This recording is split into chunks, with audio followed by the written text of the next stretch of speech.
네, 강의를 계속하겠습니다.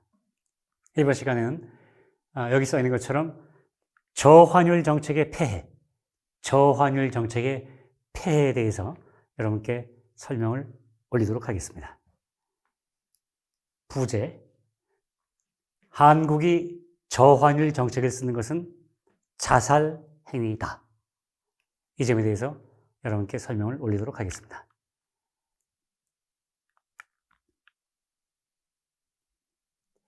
제가 지난 시간 그리고 지지난 시간이었죠. 고환율 정책의 효용에 대해서 말씀드렸습니다. 저환율은 정확하게 고환율의 경우와 반대되는 과정을 진행시킵니다. 정확하게 거꾸로 반대되는 과정을 진행시킵니다. 자, 볼까요? 우선 고환율 정책의 기본 구도는 여러 차례 여러분께 설명드린 것처럼 이게 고환율 정책의 기본 구도죠. 기본 구도입니다. 이 외환 수요를 필요하면 외환 당국의 외환 매입에 의해서 이렇게 확대시켜 줍니다. 이게 확대시켜 줘 가지고 환율을 경상수지 흑자를 볼 수 있는 수준으로 끌어올려서 유지시켜 주는 것. 이것이 고환율 정책의 기본 구도입니다. 한 번 더 말씀드리면 자연적으로 M+C5만으로도 이 구도가 형성되면 정부는 그대로 있으면 됩니다. 가만히 계시면 됩니다. 가만히 있으면 되는 거고요. 이것만 자연적으로 여기까지 안 오면 인위적으로 외환당국의 매입에 의해서 이거죠. 외환당국의 매입에 의해서 얘를 이렇게 확장시켜줘서 균형점이 여기서 형성되도록 해줘갖고 이 높은 환율을 경상수지 흑자를 유지시켜줄 수 있는 그런 환율을 유지하는 것. 이것이 고환율 정책의 기본 구도죠. 반대로 저환율 정책의 기본 구도는 뭘까요? 저환율 정책의 기본 구도는 바로 이것입니다. 이것이죠. 환율을 낮게 유지하는 거죠. 경상수지 적자를 발생시킨 수준으로 유지시켜주는 게 저환율 정책이죠. 예. 환율이 낮으면 수입 물가가 낮아지니까 일반 국민들이 특히 중산층과 서민들이 물가가 낮아지는 만큼 부담이 적다. 그러니까 환율 낮춰야 한다. 뭐 이런 그 고환율 반대론자들의 주장에 따르면 이런 구도가 좋다는 거죠.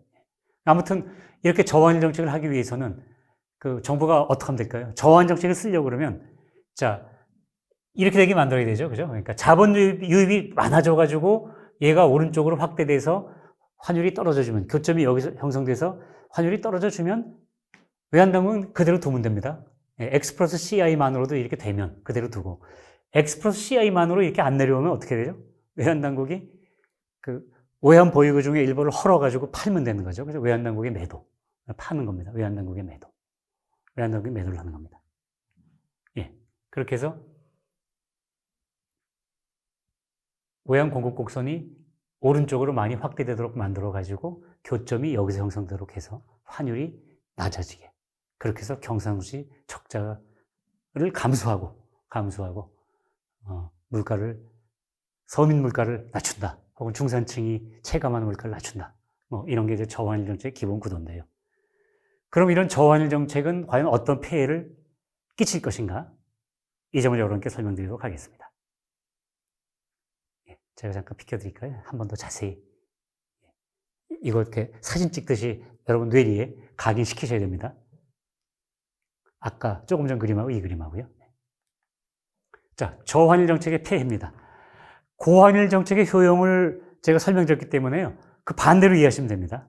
저환율 정책은 어떻게 하는 거죠? 수출이 감소하고 수입이 증가하는 거죠. 그래서 경상수지 적자가 불가피합니다. 조금 전 그림에서 말씀드린 것처럼 경상수지가 적자가 되는 거죠. 경상수지 적자. 네. 수입은 이만큼, 수출은 이만큼 경상수지가 적자가 되는 겁니다. 그래서 경상수지 적자가 불가피하고요. 그러면 제가 지난번에 말씀드린 것처럼 X-M, 수출 빼기 수입이 이게 0보다 작아지는 거죠. 적자가 되는 거죠.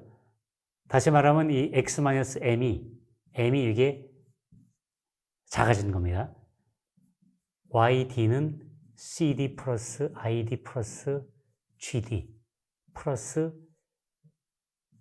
X-M 괄호입니다. C가 아니고 얘는 C고요. 예. 그래서 이 부분이 작아지면 어떻게 되죠? 국민소득이 감소되는 거죠. 국민 생산물에 대한 총수요가 작아지죠. 내려오죠. 국민 생산물에 대한 총수요가 이렇게 돼 있던 총수요가 이런 식으로 내려오는 거죠. 총수요가.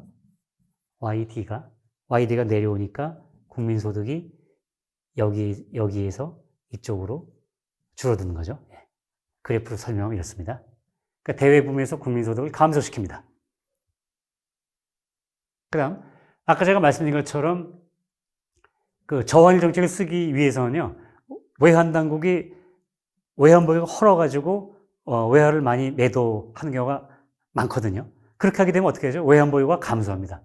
외환당국의 외환 매도에 의해서 외환보유가 감소합니다. 다시 한번 여쭙겠습니다. 외환보유고가 높으면 국가신용도가 어떻게 되죠? 다른 조건이 동일하다면 외환보유가 높으면 국가신용도가 올라갑니다. 외환보유가 감소하면, 낮아지면, 작으면 당연히 국가신용도가 떨어집니다. 그러면 한편으로는 경상수지 적자가 계속 이어지고 있는 나라, 거기에 외환보유고는 감소하는 나라, 그 나라의 국가신용도는 당연히 떨어집니다. 국가신용도가 저하됩니다. 네. 잘 보십시오. 그 다음. 자, 저환율이 유지되면요, 수출기업들이 이제 허리띠 졸라매야 되죠. 수익이 줄죠. 수출이 잘 안 되니까 허리띠를 졸라매야 됩니다. 허리띠를 졸라매야 되는 상황에서 과감한 기술 개발, 과감한 설비 투자 할 수 있을까요? 여력이 점점 작아지죠. 그렇게 해서 세계 시장에서의 점유율 유지 및 확대가 어려워집니다. 그렇게 해서 경제 성장 기반도 취약해집니다. 이 저환율 정책을 쓰는 나라, 대표적인 나라가 예전에 지금 아베노믹스 때 일본이 아니고 아베노믹스 이전에 일본이 한 20년간 저환율 정책을 썼습니다. 어떻게 했죠? 일본의 주요 수출 기업들이, 한때 잘 나갔던 수출 기업들이 어떻게 됩니까? 허리띠 졸라매야 되잖아요. 또 일본은 공장을 해외로 이전해야 되고, 어쨌거나 일본에 근거지를 두고 있다 보니까 일본 입장에서 저환율, 일본 입장에서 환율이 낮아요. 네. 그러니까 N달러 환율인 거죠. N달러 환율이 낮아진 겁니다.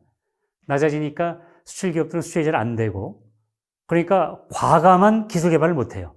사실 기술 개발은 과감하게 해야 되지 않습니까? 위험도 무릅쓰고 과감하게 해야 정말 혁신적인 기술이 나올 수도 있고 하는 건데, 몸을 사리게 됩니다. 몸을 사리게 되니까 제대로 된 기술 개발도 못 합니다. 설비 투자도 제대로 못 합니다. 수출은 또 잘 안 됩니다. 그럼 기업이 아무래도 세계 시장에서 점유율 유지 및 확대가 어려워지니까 위축이 됩니다.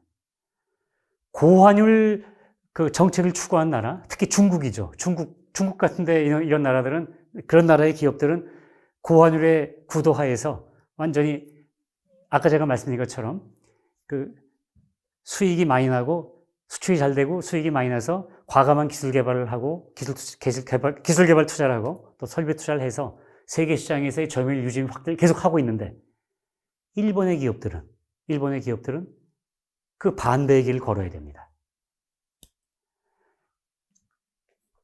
많은 사람들이요, 일본의 기업들은 예를 들어서 좀 노력을 덜해서, 예컨대 일본의 소니는 노력을 덜해서 혹은 트렌드를 못 잡아서 삼성전자에 뒤졌다, 이런 식의 얘기를 많이 하는데요. 그 부분이 반은 맞고요, 반은 틀립니다. 맞는 부분 반은 맞는 얘기고요. 나머지 반은 바로 일본의 기업들은 저환율 국가에서, 저환율 기조 하에서, 저환율 구도 하에서 기업을 경영하다 보니까 아까 제가 말씀드린 것처럼 이런 걸 제대로 못해서 세계 시장에서 점유율 유지 확대가 어려워졌기 때문에 위축이 된 면도 있습니다. 절반의 이유입니다. 중국의 기업들, 여러분들이 알고 있는 중국의 그런 전자 만드는 기업들, IT 만드는 기업들 여러 개 있잖아요. 핸드폰 만들고 전자부품 만들고 이런 회사들도요. 만약에 이들이 무대가 고환율 국가인 중국이 아니었고 저환율 국가인 일본 같은 나라였다 그러면요, 저렇게 성장 못합니다. 고속 성장 못합니다. 한국도 마찬가지입니다.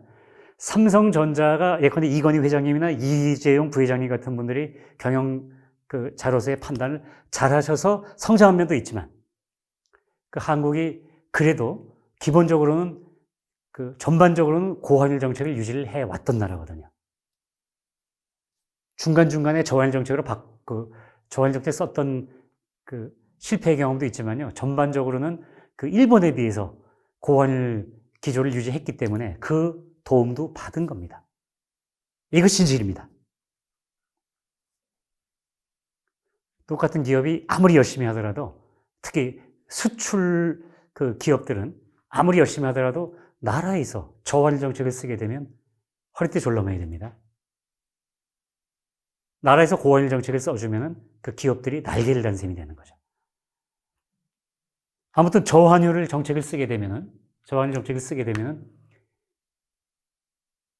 수익이 줄어서 수출이 잘 안 되죠. 그러니까 수익이 줄죠. 그러니까 기술 개발 및 설비 투자 여력이 적어지죠. 그래서 세계 시장 점유율 확대가 어려워지기 때문에 결국 경제 성장 기반도 취약해지는 겁니다.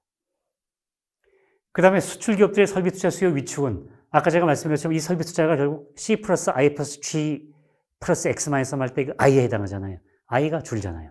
I가 주니까 대내적으로 국민소득이 감소하죠. 혹은 성장률이 감소하는 거겠죠. 저하되는 거겠죠.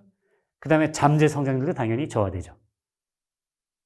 잠재 성장률은 다른 조건이 동일하다면 설비 투자가 많아지면 많아질수록 잠재 성장률이 올라가는 건데요.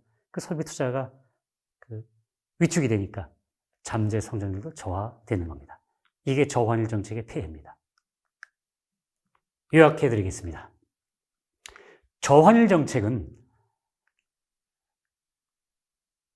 진보주의자적 경제학자, 진보 경제학자들이 흔히 말씀드린 것처럼 저환율 정책을 쓰게 되면 수입 물가가 하락해서 물가가 낮아지니까 중산층과 서민이 편하다. 이렇게 이야기를 많이 합니다.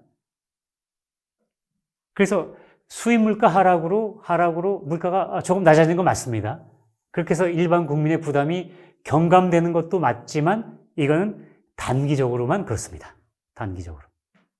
단기적으로는 그 말씀이 맞는데요.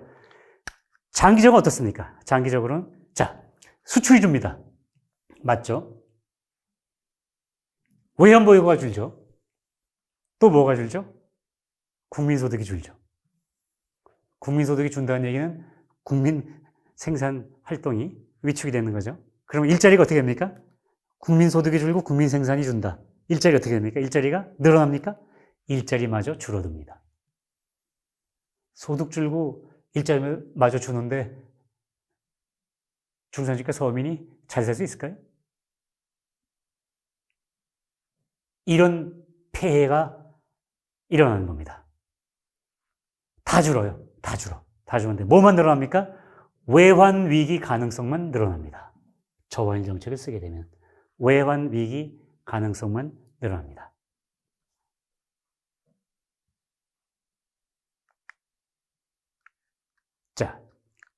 실제로 우리가 대한민국이 겪었던 1997년 외환위기, 흔히 세칭 IMF 사태라고 그러죠.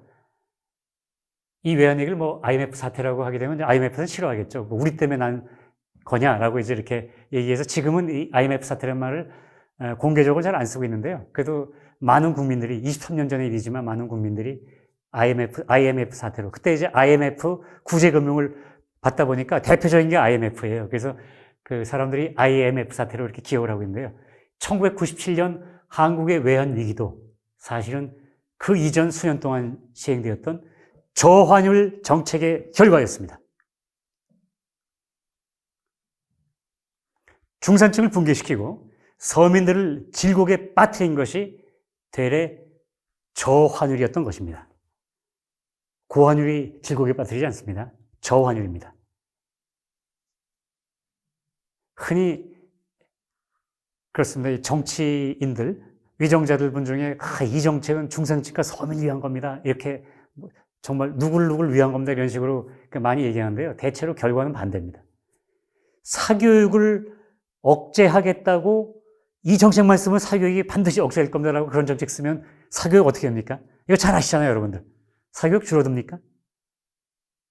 대개의 경우에는요, 사교육을 줄이겠다고 내놓는 정책들이 오히려 사교육을 증가시키죠. 그죠? 마찬가지로 서민을 위한 정책, 서민을 위한다는 정책이 대체로는 고소득층 혹은 자산가들 이렇게 그분들을 이렇게 그 압박하는 그런 정책들이 많거든요. 그렇게 압박해가지고 대기업을 압박해서 중소기업이 잘 되게 해주겠습니다. 그러면서 해드리겠습니다. 그러면서 대기업 압박하잖아요. 그럼 중소기업 잘 될까요? 환율도 마찬가지입니다. 중산층과 서민을 이롭게 해드리겠습니다라고 하면서 저환율 정책을 쓰게 되면 결과적으로 중산층과 서민들은 질곡에 빠지게 됩니다. 이게 저환율 정책의 폐해입니다. 그래서 제가 외환 위기가 어떻게 온지에 대해서는 다음 시간에 설명드리기로 하고요. 결론부터 말씀드리면 부존자원이 빈약한 대한민국이, 우리나라가 저환율 정책을 쓰는 것은 장기적으로 결국 자살 행위입니다. 자살 행위입니다. 네. 제가 다음 시간에는 이제 저환율 정책이 외환 위기로 귀결되는 그 메커니즘, 그 다음에 이 한국의 1997년 외환 위기의 근본적 원인, 이런 거에 대해서 설명을 드리도록 하겠습니다. 여러분, 장시간 시청해 주셔서 고맙습니다. 저는 다음에 여러분을 뵙도록 하겠습니다. 대단히 고맙습니다.